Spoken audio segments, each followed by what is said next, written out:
Haleluya. Tuhan, shalom. Tuhan, kita bersyukur pada pagi ini kita akan kembali belajar firman Tuhan, sebuah kebenaran firman Tuhan yang bukan hal yang baru sebenarnya, tetapi mari kita berdoa biarlah Tuhan berikan kepada kita pencerahan, Tuhan berikan kepada kita hal-hal yang baru. Meskipun ayatnya sudah kita hafal, ayatnya sudah kita mengerti, kita akan berbicara tentang yaitu amanat agung. Kita akan membuka kitab kita di dalam Injil Matius pasal 28. Injil Matius pasal 28 ayat 19 sampai dengan yang ke-20. Bila sudah dapat kita akan baca bersama-sama satu ayat, dua ayat ini. Injil Matius pasal 28 ayat 19 dan ayat yang ke-20. Kita baca sama-sama 1, 2, 3. Karena itu pergilah, jadikanlah semua bangsa muridku dan baptislah mereka dalam nama Bapa dan Anak dan Roh Kudus, dan ajarlah mereka melakukan segala sesuatu yang kuperintahkan kepadamu. Dan ketahuilah aku menyertai kamu senantiasa pada akhir zaman. Saudara sekalian, ketika kita mendengar tentang kata amanat agung, seringkali kita memiliki pemikiran, wah berarti saya harus jadi pendeta. Ketika kita mendengar satu kata ini yaitu amanat agung, kita memiliki pemikiran bahwa berarti saya harus jadi penginjil.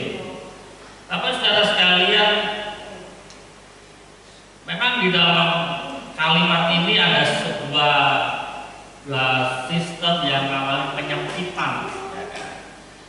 Memang pada awalnya firman Tuhan ini Tuhan berbicara kepada para murid, para rasul, dan dalam perkembangannya ada beberapa hal yang harus dikerjakan oleh khususnya para pendeta atau para penginjil yang tidak bisa dikerjakan oleh jemaat, yaitu berbicara tentang baptisan. Ini saja yang mengalami namanya pembatasan. Tetapi berbicara tentang amanat agung tidak sekedar berbicara tentang baptisan yang akan nanti kita belajar di dalamnya. Lebih dahulu kita akan melihat bahwa Yesus datang dalam peristiwa Natal merupakan kabar yang baik tentang pemberitaan tentang kerajaan surga, dan hal yang sama juga dilakukan oleh Yohanes Pembaptis. Di dalam khotbah-khotbahnya, Tuhan Yesus dengan Yohanes Pembaptis senantiasa menyampaikan perkara yang sama. Apa yang sama nanti saudara bisa cek di rumah, yaitu tentang bertobatlah sebab kerajaan Allah sudah dekat. Tema besar ini menjadi sebuah tema yang senantiasa disampaikan oleh Yohanes Pembaptis dengan Yesus. Bukan berarti Yesus dia mengikut akan apa yang disampaikan oleh Yohanes Pembaptis, tetapi tema besar ini menjadi sebuah peringatan kepada bangsa Israel hari ini. Dan ini juga menjadi sebuah tema-tema pada saat para nabi-nabi berbicara tentang keselamatan. Pertobatan menjadi sebuah hal yang penting yang perlu disampaikan kepada umat Tuhan pada hari-hari ini. Mengingat juga situasi yang dihadapi oleh bangsa Israel, mereka mengalami penindasan, mereka mengalami situasi di mana Allah tidak berfirman kepada mereka, itu dikarenakan dosa yang mereka lakukan. Nah, oleh karena itu, saudara sekalian, misi Yesus bukanlah misi yang sesuatu yang dadakan gitu. Misi yang Yesus kerjakan adalah sesuatu yang sudah direncanakan Allah jauh-jauh sebelumnya. Dengan bukti bahwa para nabi-nabi sudah menubuatkan itu. Dari nabi zamannya Yesaya sampai dengan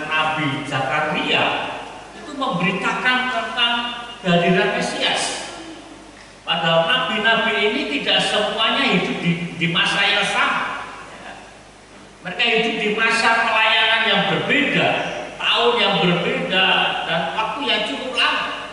Tetapi karena sumber informasi, sumber misinya itu sama, yaitu Allah, maka siapapun nabinya di masa atau tahun yang berbeda, meskipun jauh sekali, tetap misinya sama, yaitu memberitakan tentang kabar keselamatan kepada bangsa Israel.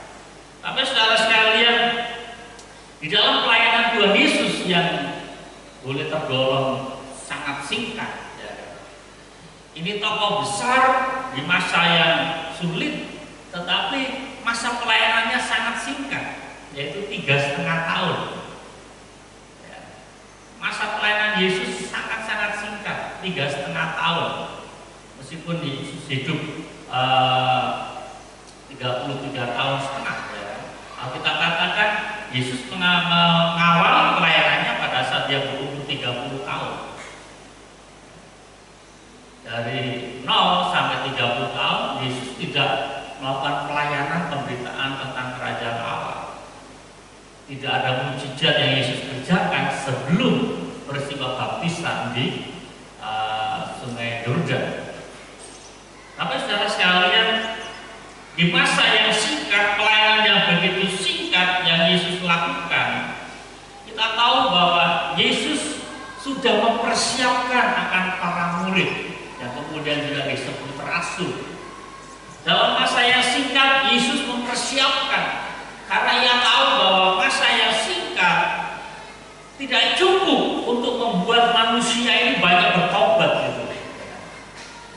Bahkan ada hal-hal yang dialami pada saat Yesus mengadakan mujizat, Yesus mengadakan sesuatu yang bersifat dahsyat, orang mengeluhkan Yesus. Tetapi di dalam situasi yang sulit, pada saat Yesus ditangkap, siapa yang berdiri membela? Tidak ada seorang pun yang berdiri membela, sehingga Yesus terlepas dari kayu salib. Meskipun di satu sisi bahwa salib merupakan jalan keselamatan, tetapi hal itu membuktikan bahwa sikap hati manusia sangatlah tidak stabil. Pada saat mereka menerima berkat daripada Tuhan, mereka mengagung-agungkan Yesus. Ketika mereka menerima mujizat 5 roti dan 2 ikan, mereka katakan, mari kita bersepakat menjadikan Yesus sebagai Raja kita. Tetapi pada saat Yesus berbicara keras tentang kerajaan Allah, mereka katakan, siapa yang bisa menerima perkataan yang begitu keras? Dan mereka melebarnya yang mundur. Tapi saudara sekalian, kasih nama Yesus, persiapan yang Yesus lakukan dengan memilih beberapa murid merupakan sesuatu yang sangat penting. Dan dalam pembacaan kita tadi katakan, sebelum Yesus naik ke surga, Yesus berbicara dengan jelas kepada mereka bahwa ada sebuah amanat, kalau bahasa kita dikatakan ada sebuah wasiat. Namanya wasiat adalah sesuatu yang sangat penting, karena ini pesan terakhir sebelum Yesus meninggalkan para murid. Dan amanat agung ini menjadi sebuah istilah yang sangat penting dalam gereja Tuhan pada hari-hari ini. Berbicara amanat agung tidak sekedar dilakukan oleh para murid pada masa itu, tetapi amanat agung juga dikerjakan gereja Tuhan sampai hari ini. Nah, hanya dalam pemahaman kita, mari kita memiliki suatu pemahaman bahwa berbicara amanat agung itu bukan sekedar tugas daripada pendeta. Itu bukan sekedar tugas daripada para penginjil, tetapi itu adalah tugas yang disebut kepada para murid. Nanti kita akan belajar di dalamnya. Karena dalam amanat agung ada sebuah tugas dikatakan untuk menjadikan bangsa adalah murid Tuhan. Bukan sekedar pengikut Yesus, bukan sekedar menjadi orang Kristen, enggak. Tetapi dalam amanat agung ada sebuah perintah yang dikatakan, jadikanlah semua bangsa murid Nanti kita akan belajar di situ. Nah, Bapak Saudara sekalian, gereja memiliki sebuah amanat agung yang masih berlaku sampai pada hari ini. Nah, kita akan lihat di dalam poin yang pertama apa yang disampaikan Tuhan melalui amanat agung ini. Yang pertama adalah berbicara tentang perintah untuk memberitakan Injil. Bapak Saudara sekalian, ketika kita mendengar tentang kata memberitakan Injil, maka pikiran kita seolah-olah terbebani dengan beban 100 kg. Nah, itu rasanya. Bagaimana saya bisa menginjil? Saya nggak pernah sekolah teologi, ya. Saya nggak pernah mencapai pendidikan seperti para pendeta. Bagaimana saya bisa memberitakan Injil? Apa saudara sekalian? Tuhan Yesus memakai kata pergilah. Ya. Ada sebuah kata yang Tuhan pakai, kata itu pergi. Artinya kita nggak bisa berdiam diri. Ya. Kita hanya tidak saja kita hanya diam di dalam lingkungan kita semata, kemudian kita memiliki situasi yang cuek, kita nggak mau tahu dengan situasi orang lain. Nanti kita akan berbicara, memberitakan Injil. Nggak sekedar hanya kita menyampaikan firman Allah, kita lihat, kita cakap, memberitakan firman Allah yang ayat-ayat yang kita ambil banyak dari Alkitab. Tidak sekedar seperti itu. Tetapi nanti di akhir firman Tuhan saya sampaikan bahwa melakukan amanat agung tidak sekedar berkata-kata tentang firman Allah, tetapi bagaimana kehidupan saya dan saudara berbicara tentang firman. Sebab apa? Ada banyak orang yang lihai, cakap di dalam memperkatakan firman Allah, tetapi kehidupannya tidak memperlihatkan firman itu. Sehingga Rasul Paulus sampaikan bahwa kehidupan saya dan saudara itu seperti tulisan yang terbuka, seperti kitab atau seperti buku yang terbuka yang dapat dibaca oleh semua orang. Silakan kita berkata-kata tentang firman Allah, tentang kasih, tentang kebaikan, tentang kebenaran, tetapi di saat hidup kita tidak menyatakan kasih, hidup kita tidak menuliskan tentang kebenaran, maka kehidupan kita tidak akan jadi berkat. Bisa saja orang lain diselamatkan pada saat mendengar akan pemberitaan kita. Seperti Rasul Paulus sampaikan, jangan sampai pada saat aku memberitakan firman Tuhan, aku sendiri yang ditolak. Siapa yang ditolak? Kita ditolak oleh Tuhan. Orang lain diselamatkan karena pemberitaan kita. Orang lain diterima Tuhan karena pemberitaan kita. Tapi kita sendiri yang ditolak oleh Tuhan. Mengapa? Karena hidup kita tidak menyatakan akan kebenaran, akan kuasa Tuhan dalam kehidupan kita.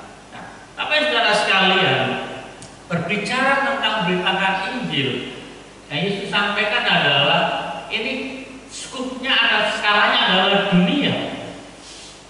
Tadi katakan di dalam amanat agung, karena itu pergilah jadikanlah semua bangsa. Ayat ini berbicara bahwa ini tidak sekedar berbicara tentang satu bangsa, tidak berbicara tentang satu kelompok, ini tidak sekedar berbicara tentang satu agama, tetapi berbicara tentang dunia. Karena misi daripada Allah adalah dunia. Yang jelas dinyatakan dalam Yohanes pasal 3 ayat 16, dikatakan karena begitu besar, karena begitu besar kasih Allah akan dunia ini. Kasih Allah dinyatakan kepada agama orang itu, agama apapun, Allah menyatakan kasihnya. Allah menyatakan kasihnya kepada suku apapun. Lebih juga Allah menyatakan kasihnya kepada semua bangsa. Tidak sekedar Israel sebagai bangsa yang pertama kali menerima akan kabar kerajaan surga, tetapi bagaimana pemberitaan Injil juga harus disampaikan kepada bangsa-bangsa lain. Nah, tapi saudara sekalian, berbicara tentang perintah memberitakan Injil, dalam buletin saya menuliskan bahwa ada sebuah perintah yang tadi sudah disampaikan bahwa untuk menjadikan murid, ya, menjadikan setiap orang adalah murid Tuhan, bukan sekedar kelompok orang yang untuk sekedar ikut-ikutan. Gitu. Tapi saudara sekalian, jelas di dalam pelayanan Tuhan selama 3,5 tahun, di mana Yesus hadir, di mana Yesus ada, maka Yesus senantiasa dikerumuni oleh orang banyak. Selalu. Tapi yang jadi pertanyaan adalah orang yang mengkerumuni Yesus, orang yang hadir di sekitar Yesus, tidak semua adalah murid. Tidak semua yang hadir di dalam pelayanan Yesus adalah murid. Di situ hadir orang yang hanya untuk mendapatkan kesembuhan. Ya. Orang yang hadir di sekitar Yesus adalah ada orang-orang yang sekedar ikut-ikutan, hanya mau melihat Yesus buat mukjizat. Ya. Jadi tidak semua orang yang hadir di sekitar Yesus adalah murid. Nanti kita akan lihat apa bedanya murid dengan orang yang hanya ikut-ikutan. Terlebih lagi ada fakta yang menunjukkan kepada kita bahwa orang yang hadir di sekitar Yesus dalam segala macam mukjizat dan perbuatan yang dahsyat, di situ juga ada orang yang hanya untuk mencari kesalahannya Yesus. Ahli-ahli Taurat, orang-orang Farisi, orang-orang Saduki, mereka adalah kelompok pembenci Yesus. Kalau bahasa kita, mereka adalah kelompok haters. Mereka adalah kelompok haters yang hadir untuk mencari kesalahan Yesus, gitu. Di mana ada satu kata atau kalimat yang nggak cocok dengan mereka, bahwa mereka kumpul, ya. Mereka kata, wah ini bahaya ini. Padahal bahaya untuk mereka, bukan tentang kerajaan Allah. Apa saudara sekalian, artinya bahwa perintah Yesus jelas bahwa setiap orang harus menjadi murid. Kalau tidak jadi murid, maka kekristenan kita hanyalah orang yang ikut-ikutan, gitu. Orang-orang yang hanya mencari keuntungan secara jasmani. Pada saat sudah disembuhkan, pada saat masalahnya sudah selesai, terima kasih Tuhan. Syukur-syukur kalau bisa katakan terima kasih kepada Tuhan. Sudah merasa ditolong, sudah kabur gitu kan. Sehingga tidak heran Tuhan juga sudah sampaikan di dalam peristiwa 10 orang yang sakit kusta, ya kan? Ada 10 orang kusta yang sakit. Kemudian Tuhan katakan, tunjukkan diri kepada imam. Kalau kita katakan berapa? Yang kembali kepada Yesus hanya 1. Yang 9 nggak tahu mana. Padahal sama, mereka sudah disembuhkan. Hal itu memberitahukan kepada saya dan saudara bahwa untuk berterima kasih pada Tuhan itu susah, gitu loh. Susah.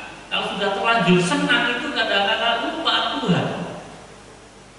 Dan fakta sudah banyak seperti itu. Pada saat menjalankan pertolongan Tuhan, sulit orang datang kepada Yesus kemudian duduk seperti Maria mendengar pengajaran Tuhan, mengikut Yesus seperti apa yang dilakukan oleh Bartolomeus. Pada saat dia sudah disembuhkan Tuhan, kami katakan maka ia mengikut Yesus. Tidak semua orang seperti itu. Ada banyak orang-orang yang sudah ditolong Tuhan kemudian pergi begitu saja. Yang penting masalah saya selesai. Oleh karena itu penekanan yang Yesus sampaikan adalah menjadikan semua orang adalah murid. Karena apa? Seorang murid dia akan memiliki sebuah komitmen. Seorang murid dia akan mau duduk belajar mendengar akan setiap pengajaran Tuhan. Seorang murid dia memiliki sebuah kewajiban untuk duduk sekedar hanya penonton. Terlebih lagi seorang murid, dia ada saatnya dia akan mengalami ujian dalam kehidupannya. Apa yang dia tahu, apa yang dia terima dari Tuhan, maka seorang murid harus siap mengalami namanya ujian. Bicara ujian nggak sekedar bicara tentang teori, kita tahu ayat-ayat itu berbicara teori. Terlebih kadang-kala kita nggak terasa berat adalah ujian praktek firman Tuhan. Sama seperti anak-anak sekolah, khususnya yang mereka pada saat ujian akhir, maka harus ada namanya ujian praktek. Biasanya anak-anak SMK harus melakukan ujian praktek. Nah, dalam perkara rohani, seringkali kehidupan kita akan masuk namanya ujian praktek tentang firman Tuhan. Nah, pada saat kita mengalami ujian praktek firman Tuhan ini loh, yang ada kala kita bisa undur. Kalau kita bukan seorang murid, maka kita akan nggak mampu. Kita akan bisa salah paham dengan Tuhan. Tuhan katanya kalau menjadi pengikutmu, aku mengalami kelepasan. Mengapa hari ini aku menghadapi persoalan? Iya, ada kelepasan. Hadapi dulu ujian prakteknya.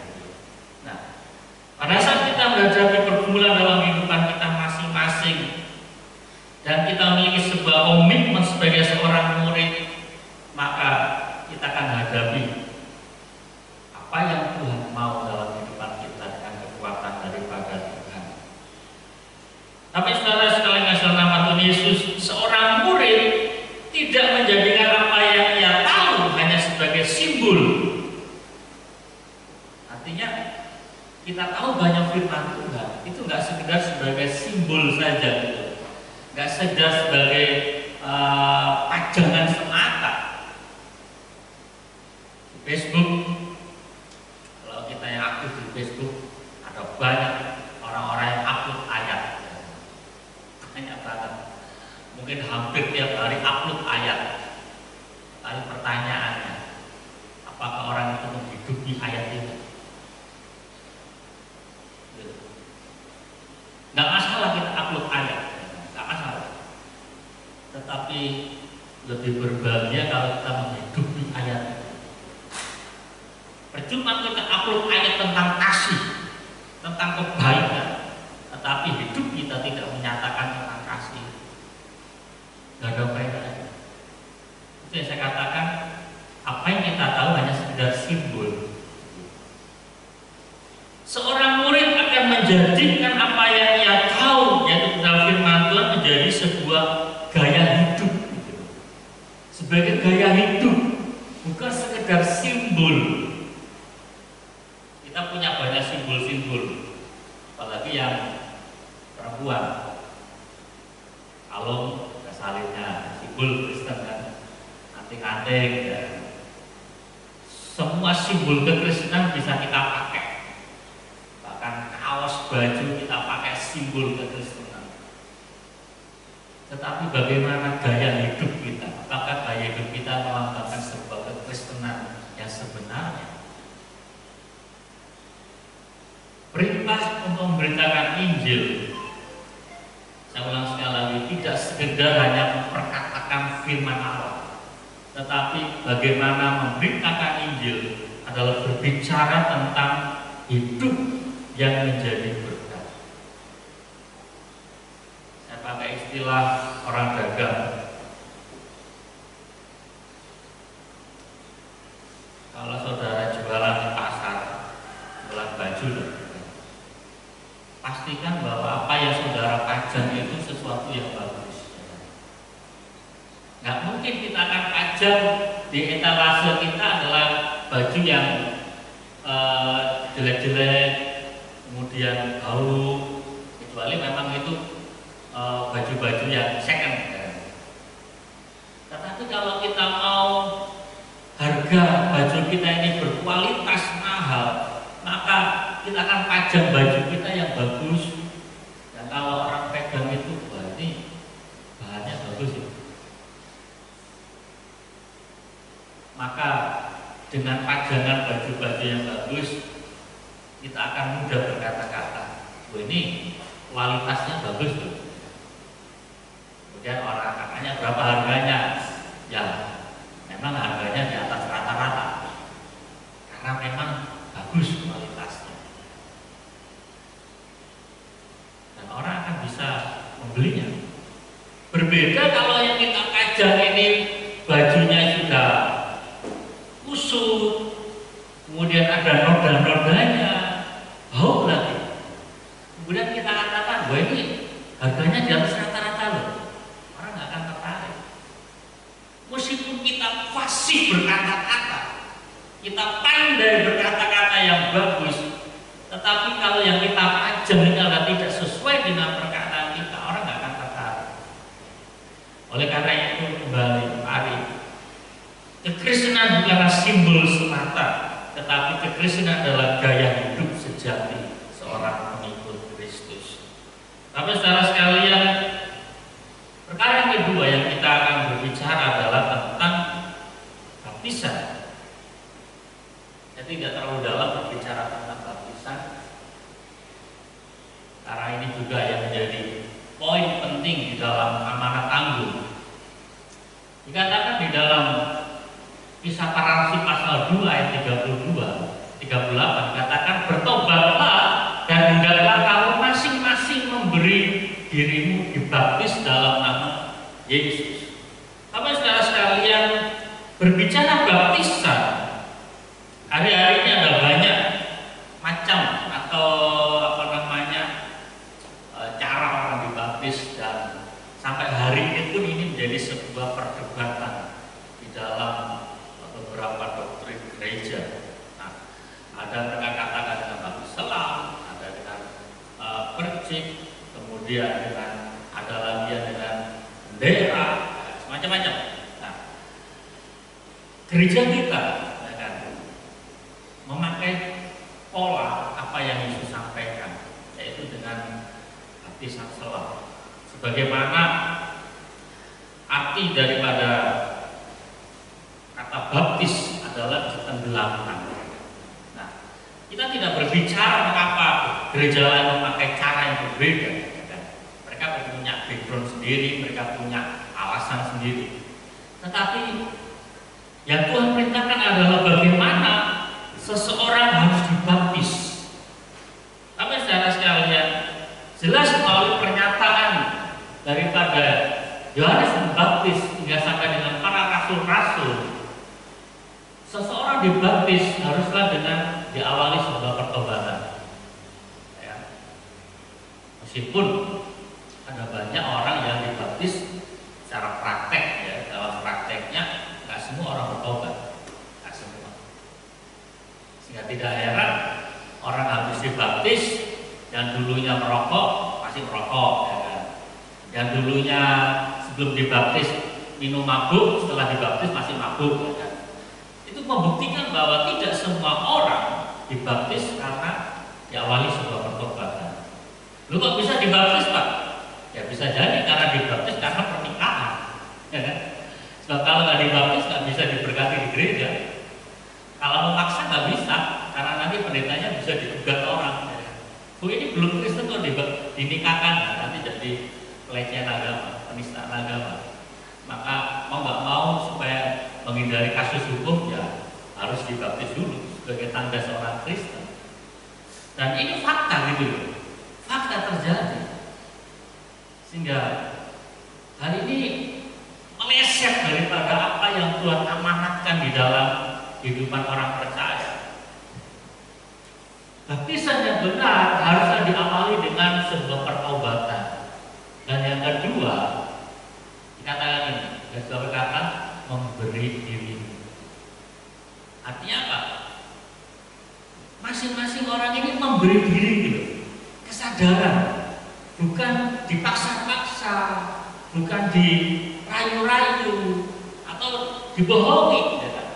Kalau kamu nanti nggak dibaptis, kamu nggak boleh ke gereja itu. Kan? dipaksa, dibohongi, akhirnya seseorang dengan istilah terpaksa.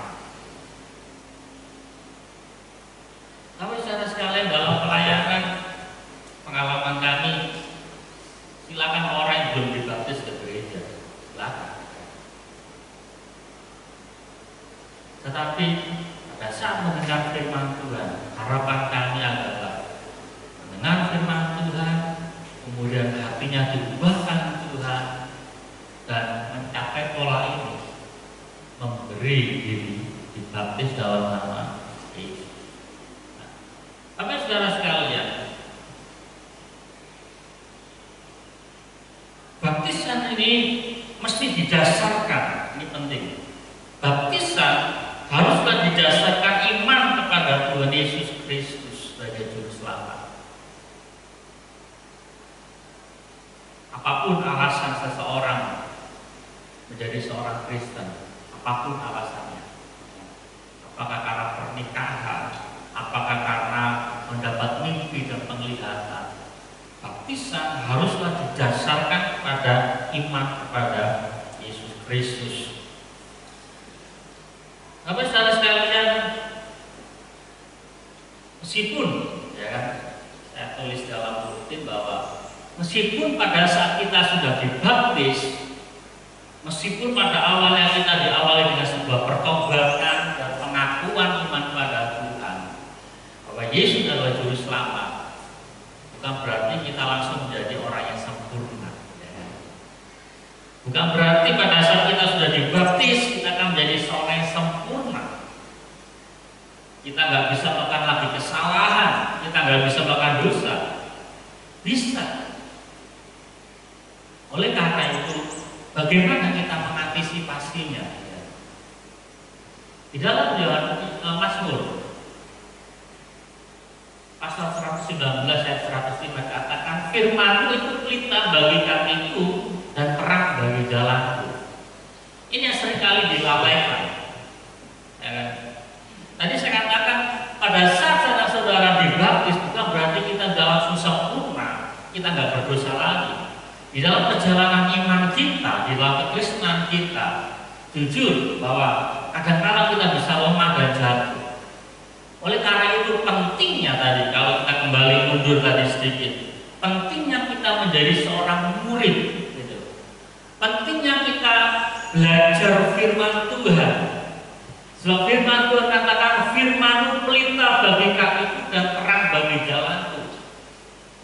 Ada orang-orang yang terlalu sungkan dengan gembala, sehingga di depan gembala dia nggak berani merokok, nggak berani minum abu, nggak berani macam-macam. Tetapi di belakang gembala minum abu pesta pora.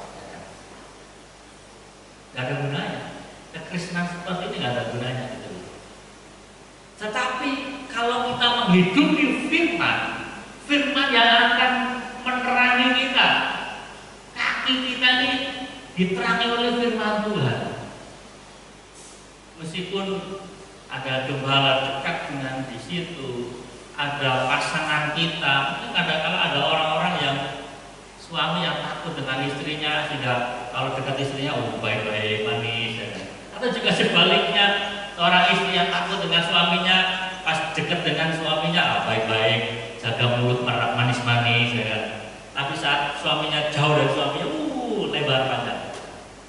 Tetapi kalau firman Allah menjadi pelita, maka ada suami, ada istri, ada gembala, atau ada teman-teman segereja atau tidak, kita akan konsisten dalam kebenaran Tuhan. Baptisan menjadi sebuah tanda bahwa kita menjadi seorang pengikut Tuhan. Bila sebuah baptisan tidak didasarkan atas sebuah pertobatan dan kesadaran pribadi, maka tidak heran ada orang-orang Kristen yang mundur imannya ketika menghadapi penindasan, ketika menghadapi pergumulan mundur. Yesus katakan dalam perumpamannya kepada para pendengar hari itu, tentang penabur. Dikatakan, tetapi ia tidak berakar dan tahan sebentar saja. Apabila datang penindasan atau penganiayaan karena firman. Sebagai kata penganiayaan karena firman. Jelas ya, bahwa pada saat saya dan saudara menerima firman, hidup kita akan diuji oleh firman. Bukan berarti pada saat kita menerima firman, hidup kita ini kebal terhadap masalah. Justru karena kita menerima firman, kita harus diuji. Supaya apa? Ayub katakan, ia tahu jalan hidup. Kalau aku diuji, aku akan timbul seperti ini. Bagaimana orang akan tahu saya ekstrim seperti ini? Bagaimana iblis akan tahu hidup saudara berkualitas kalau saudara dan saya nggak pernah diuji?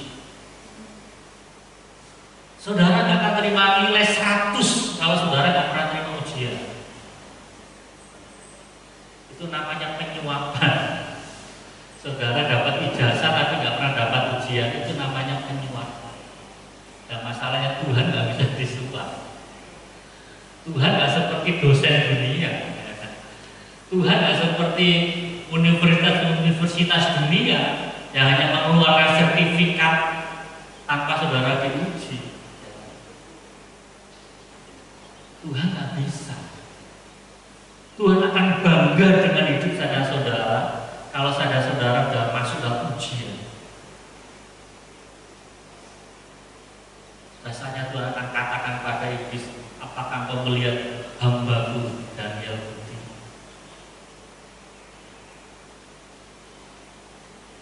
Buat Tuhan itu bangga gitu. Kapan Tuhan menjadi bangga? Pada saat kita hidup dalam kebenaran Tuhan.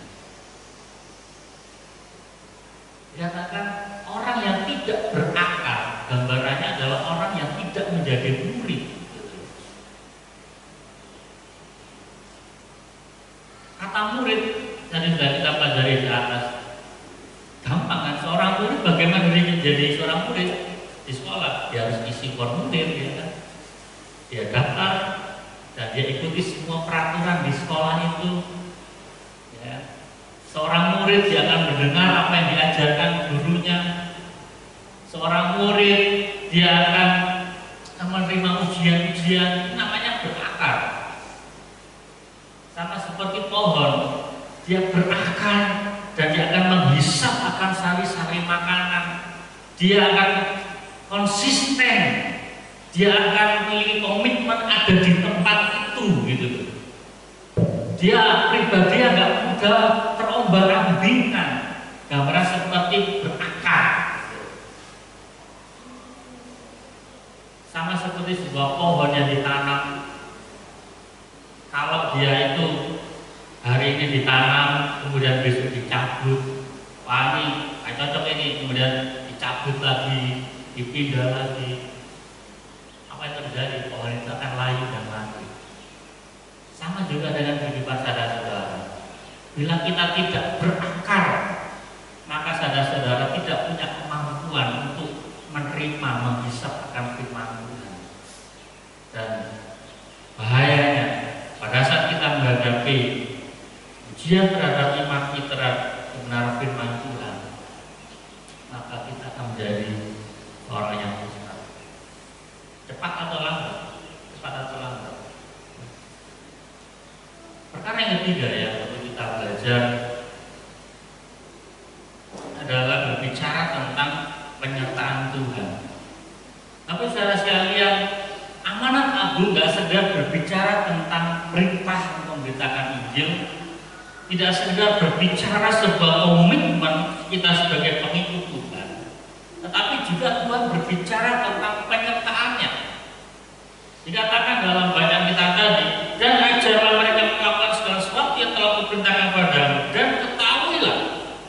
Di akhir pesan Yesus sampaikan, dan ketahuilah, aku menyertai kamu senantiasa sampai kepada akhir zaman.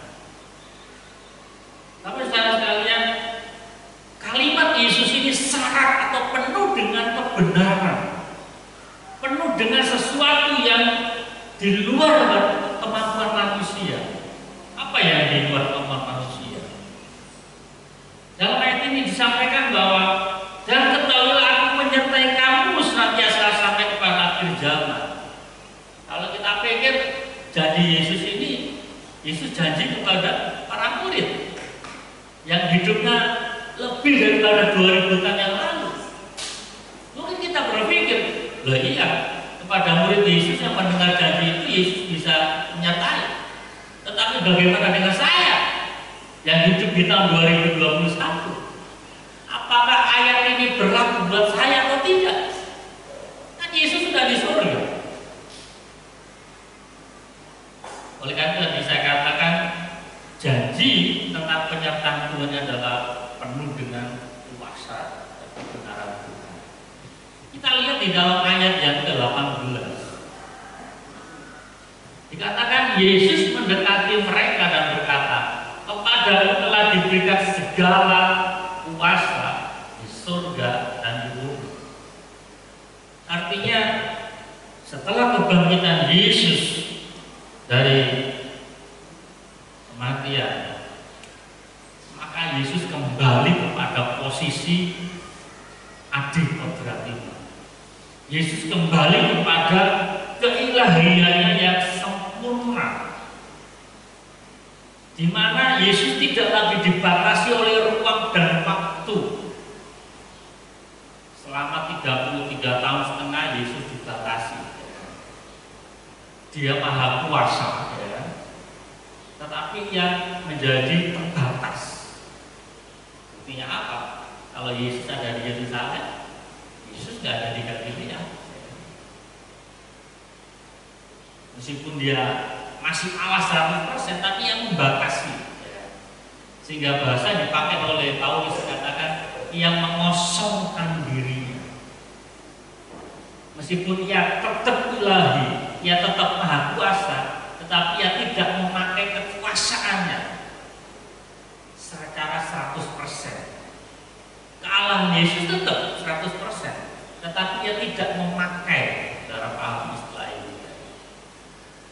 Tapi saudara sekalian, dengan Yesus katakan segala kuasa telah diberikan kepadaku di surga dan di bumi. Dan di kalimat atau ayat yang terakhir Yesus katakan, aku menyertai kamu senantiasa sampai kepada akhir zaman.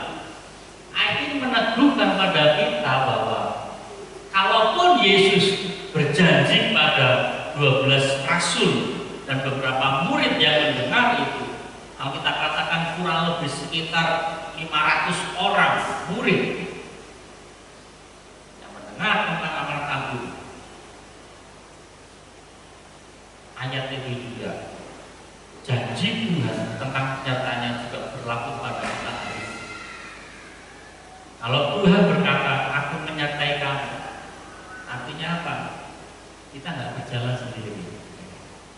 Pada saat kita menghadapi pergumulan, pada saat kita menghadapi persoalan, kuasa di surga dan di bumi, Yesus bisa langsung melakukan intervensi. Tidak ada lagi kuasa yang dapat menghalangi Tuhan mau menolong kita sewaktu-waktu, tidak ada yang bisa menghalangi. Tapi saudara sekalian, ini adalah janji Tuhan bahwa Tuhan tidak pernah meninggalkan kita sendirian. Pada saatnya Tuhan akan turun, Tuhan akan menyatakan kemuliaannya dalam kehidupan saudara-saudara.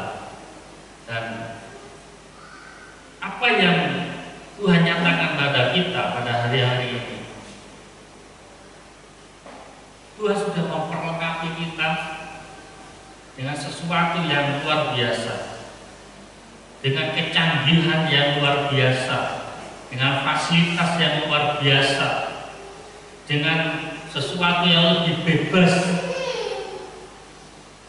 Maka berbicara tentang amanat agung, saya berbicara sini, berbicara tentang amanat agung di zaman kita yang lebih modern, maka apa yang Tuhan sampaikan kepada kita adalah sesuatu yang memungkinkan.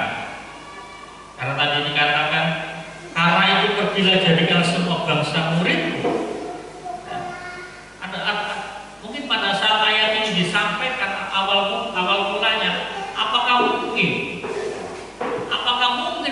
bangsa bisa mendengar. Tetapi dengan kecanggihan yang terjadi hari ini kita bisa ada di Muara TV, tetapi kita bisa share kesaksian hidup kita, pengalaman kita melalui media. Ambil contoh saja satu, melalui Facebook kita share kesaksian hidup kita, maka seluruh dunia, dengan catatan yang ada signal, yang ada signal akan dapat melihat, membaca pengalaman hidup kita. Dan orang yang di ujung bumi, pas mereka ke kota membuka WA atau membuka media sosialnya dan mereka membaca artikel kita, maka mereka akan diberkati. Tapi saudara sekalian, bahkan kebebasan situasi yang kita hadapi hari ini jauh lebih baik daripada situasi yang dihadapi oleh para murid hari-hari ini. Para murid hari-hari itu mereka hidup di dalam tekanan pemerintah Romawi. Bahkan di dalam pelayanan para rasul mereka harus menghadapi seorang kaisar yang bernama Kaisar Nero. Guru-guru memberitakan Injil, menjadi mengaku seorang Kristen saja ditangkap. Hari ini kita bawa Alkitab jalan, nggak ada orang yang nangkap kita. Artinya itu berbicara tentang kebebasan. Hari ini kita lebih bebas. Oleh karena itu mari kita pergunakan apa yang Tuhan berikan pada kita untuk menjalankan amanat agung. Saya kirim firman Tuhan dengan pernyataan ini. Amanat agung tidak sekedar berbicara tentang firman Allah pada dunia, namun juga bagaimana kita memperlihatkan gaya hidup Kristiani yang sebenarnya kepada dunia. Sudah saya sampaikan tadi di awal. Mari Bapak Saudara sekalian, berbicara tentang amanat agung, tidak sekedar berbicara tentang kelehean kita membaca, menyampaikan firman Tuhan, tetapi bagaimana kita memperlihatkan gaya hidup kekristenan kita. Karena hal yang sama, orang yang percaya sama Tuhan ada masalah, tetapi orang yang tidak percaya pada Tuhan juga ada masalah. Yang membedakan adalah respon kita.